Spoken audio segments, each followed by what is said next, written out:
सिमर चरण गुरुदेव की लिखूं शब्द अनूप। कृपा करे भगवान सच्चिदानंद स्वरूप। जय श्री कृष्णा। राधे राधे। आइए सुनते हैं कार्तिक मास महात्म्य का दूसरा अध्याय। भगवान श्री कृष्ण आगे बोले, हे प्रिय, जब गुरुवती को राक्षस द्वारा अपने पति एवं पिता के मारे जाने का समाचार मिला तो वह विलाप करने लगी। हाय नाथ, हाय पिता, मुझको त्याग कर तुम कहाँ चले गए? मैं अकेली स्त्री तुम्हारे बिना अब क्या करूं? अब मेरे भोजन वस्त्र आदि की व्यवस्था कौन करेगा? घर में प्रेम पूर्वक मेरा पालन पोषण कौन करेगा? मैं कुछ भी नहीं कर सकती। मुझ विधवा की कौन रक्षा करेगा? मैं कहाँ जाऊं? मेरे पास तो अब कोई ठिकाना भी नहीं रहा। इस प्रकार विलाप करते हुए गुणवती चक्कर खाकर धरती पर गिर पड़ी और बेहोश हो गई।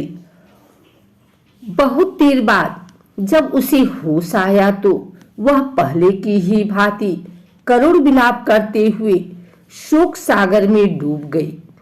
कुछ समय के पश्चात जब वह संभली तो उसे ध्यान आया कि पिता और पति की मृत्यु के बाद मुझे उनकी क्रिया करनी चाहिए जिससे उनकी गति हो सके।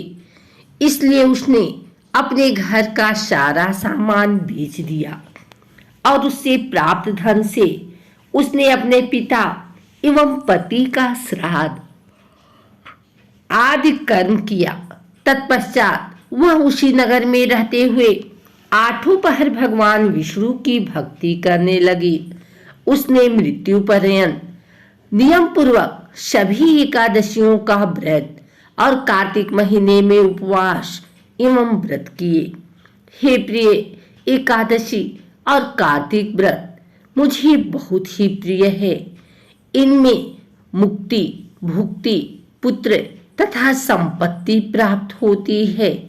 कार्तिक मास में जब तुला राशि पर सूर्य आता है तब ब्रह्म मुहूर्त में उठकर स्नान करने व व्रत का उपवास करने वाले मनुष्य मुझे बहुत प्रिय हैं, क्योंकि यदि उन्होंने पाप भी किए हो तो भी स्नान व व्रत के प्रभाव से उन्हें मोक्ष प्राप्त हो जाता है। कार्तिक में स्नान, जागरण, दीपदान तथा तुलसी के पौधे की रक्षा करने वाले मनुष्य साक्षात भगवान विष्णु के समान हैं। कार्तिक मास में मंदिर में झाड़ू लगाने वाले, स्वास्तिक बनाने वाले तथा भगवान विष्णु की पूजा करने वाले मनुष्य जन्म मरण के चक्कर से छुटकारा पा जाते हैं। यह सुनकर गुणवती भी प्रतिवर्ष श्रद्धा पूर्वक कार्तिक का व्रत और भगवान विष्णु की पूजा करने लगी। हे प्रिय, एक बार उसे ज्वर हो गया और वह बहुत कमजोर भी हो गई। फिर भी वह किसी प्रकार गंगा स्नान के लिए चली गई। गंगा तक तो वह पहुंच गई, परंतु शीत के कारण वह बुरी तरह से कांप रही थी। इस कारण वह शिथिल हो गई। तब मेरे भगवान विष्णु के दूत उसे मेरे धाम में ले आए।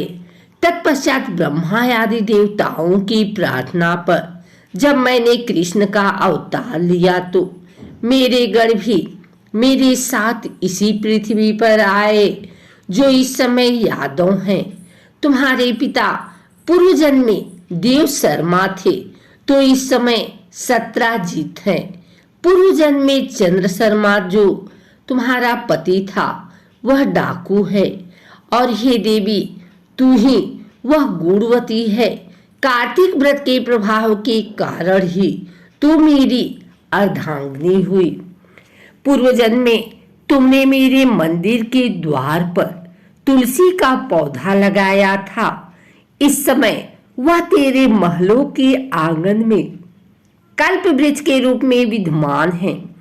उस जन्म में जो तुमने दीपदान किया था, उसी कारण तुम्हारी देह इतनी सुंदर है और तुम्हारे घर में साक्षात लक्ष्मी का वास है। चूंकि तुमने पूर्व जन्म में अपने सभी व्रतों का फल पति स्वरूप विष्णु को अर्पित किया था, उसी के प्रभाव से इस जन्म में तुम मेरी प्रिय पत्नी हुई। पूर्व जन्म में तुमने नियम पूर्वक जो कार्तिक मास का व्रत किया था, उसी के कारण मेरा और तुम्हारा कभी वियोग नहीं होगा। इस प्रकार कार्तिक मास में व्रत आदि करने वाले मनुष्य मुझे तुम्हारे समान प्रिय हैं। दूसरे जप, तप, यज्ञ, दान आदि करने से प्राप्त फल कार्तिक मास में किए गए व्रत के फल से बहुत थोड़ा होता है। अर्थात कार्तिक मास के व्रतों का 16वां भाग भी नहीं होता है। इस प्रकार सत्यभामा भगवान श्री कृष्ण के मुख से अपने पूर्व जन्म के पुण्य का प्रभाव सुनकर बहुत प्रसन्न हुई। अगर आपको हमारी वीडियो अच्छी लगी हो तो इसे लाइक करें, कमेंट करें, शेयर करें। हमारे चैनल को सब्सक्राइब करके बेल नोटिफिकेशन ऑल पर सेट कर लें, ताकि आगे आने वाली वीडियो सबसे पहले आप तक पहुंच सके। धन्यवाद।